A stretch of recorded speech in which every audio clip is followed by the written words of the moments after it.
bonsoir, je m'appelle Philippe Kripp, je suis président du parti d'extrême centre, autrement appelé le PEC, et c'est que j'en parlerai dans une autre vidéo de ce que ça veut dire, mais en tout cas, j'aimerais parler de simplification administrative, parce qu'on a tous eu des moments où on s'est dit pourquoi faire simple quand on peut faire compliqué, en voyant les papiers qui étaient demandés pour quelque chose d'anodin. Par exemple, changer d'adresse pour les élections. Ou par exemple, s'inscrire pour quelque chose où on a déjà droit et ils savent déjà combien on a gagné tous les années précédentes de notre vie à travers le système fiscal français. Pourquoi est-ce qu'on s'obstine à avoir des tas de papiers à remplir en permanence pour tout et n'importe quoi? C'est un problème assez récurrent et qui touche tout le monde dans ce pays, qu'il soit riche ou pauvre. La différence entre les deux, c'est que l'un peut embaucher quelqu'un pour le faire et l'autre non. Mais dans les deux cas, c'est une problématique qui touche tout le monde. Et je souhaiterais absolument que l'on simplifie. Au lieu d'avoir 10 papiers à remplir, une feuille, et même pas une feuille recto verso. S'il vous plaît. Mais même plus simple que ça. Pour l'inscription, par exemple, en mairie pour le vote, pourquoi est-ce qu'on ne pourrait pas le faire en ligne? Pourquoi est-ce qu'on ne pourrait pas le faire de façon à ce qu'on ne peut être inscrit que dans une seule commune à la fois? Parce que toutes ces données sont regroupées et centralisées quelque part. Pourquoi est-ce qu'on ne pourrait pas faire ça? Pourquoi est-ce qu'on n'aurait pas la faculté de le faire et puis la connaissance technique de le mener à bien? C'est tout simple, hein, c'est pas compliqué. On pourrait payer 3 personnes à l'année pour faire ça tous les ans, s'occuper de ça. C'est vraiment pas compliqué. Ça demande des serveurs assez grands, mais aujourd'hui, on peut les louer, on peut les acheter, on peut les avoir chez soi. Je pourrais monter un serveur dans cette pièce qui me permettrait de faire ça pour toute l'Union européenne, pas juste pour la France. C'est quelque chose de facilement faisable avec des personnes qui s'y connaissent d'un point de vue technique. Et il faut que ce soit des personnes forcément honnêtes, etc. Mais dans ce domaine-là, ça pourrait se faire. Pourquoi est-ce que les données du Pôle emploi et de la CAF sur un département ne sont pas communicants? Je sais que dans certains départements c'est le cas, mais c'est pas le cas partout.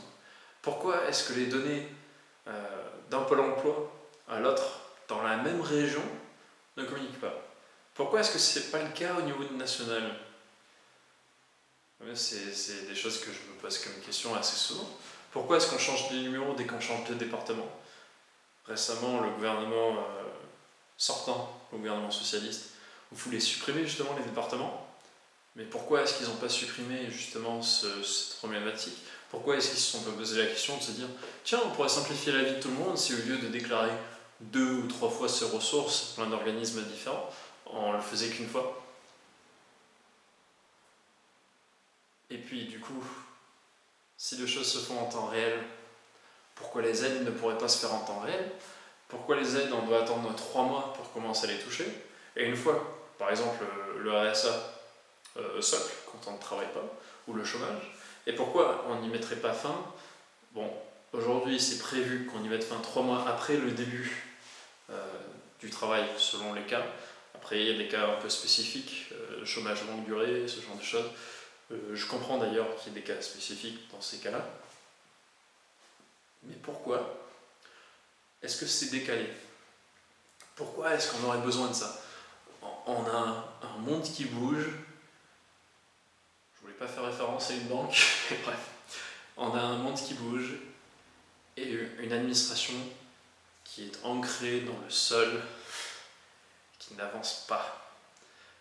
Dans certains domaines, j'aimerais préciser et saluer d'ailleurs le travail qu'a fait Pôle emploi par rapport à son site internet et par rapport à ce domaine-là. On peut créer son CV en ligne, par exemple, c'est très bien.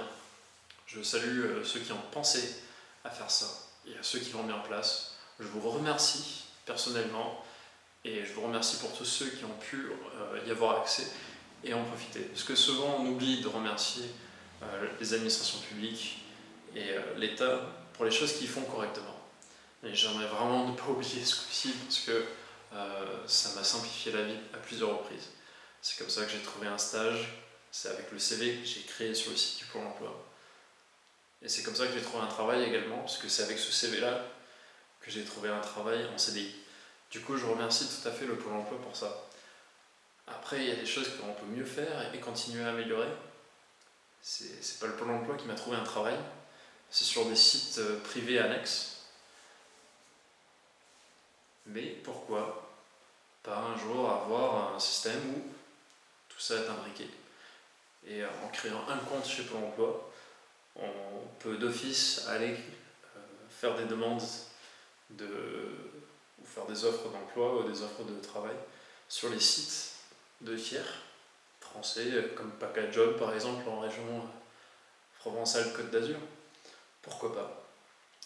Bon. En tout cas, si vous avez des idées pour la simplification administrative, n'hésitez pas à les décrire dessous. Autant on s'inspirera pour les prochaines campagnes. Merci beaucoup.